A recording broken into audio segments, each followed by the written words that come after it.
አላኮርፍህም እጠብቅሃለሁ፣ አልክድህም እጠብቅሃለሁ፣ ዓላማህም እጠብቅሃለሁ፣ ፍቅሬን አልቀንስም እጠብቅሃለሁ። አልዓዛርን ተናገር ብትሉት ምን እንደሚል ታውቃላችሁ?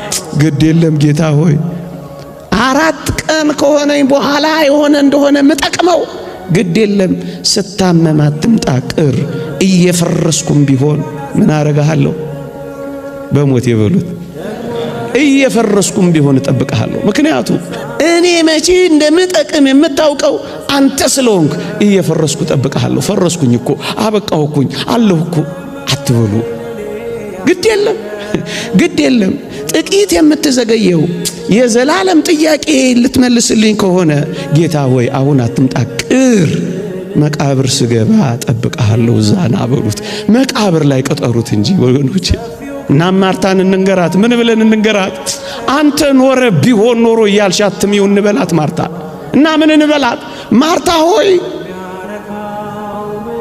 ታሞ ያለ ወንድምሽን ቢያድነው አንቺና ቤተሰቦችሽ ብቻ ትጠቀማላችሁ። ከሞተ በኋላ ግን ጌታችን ቢያስነሳው ግን ዓለሙ ሁሉ ይጠቀምበታልና የለህም አትበይው እንበላት። መቼ አልዓዛር እንደሚጠቅም ያውቃል አያውቅም? መቼ ቢያስነሳው ስራ እንደሚሰራ ያውቃል አያውቅም? 4ቱ የዝምታ ቀናት የእግዚአብሔር የሥራ ቀናት እንጂ የቸልተኝነትና የልግምና ቀናት አታድርጉት።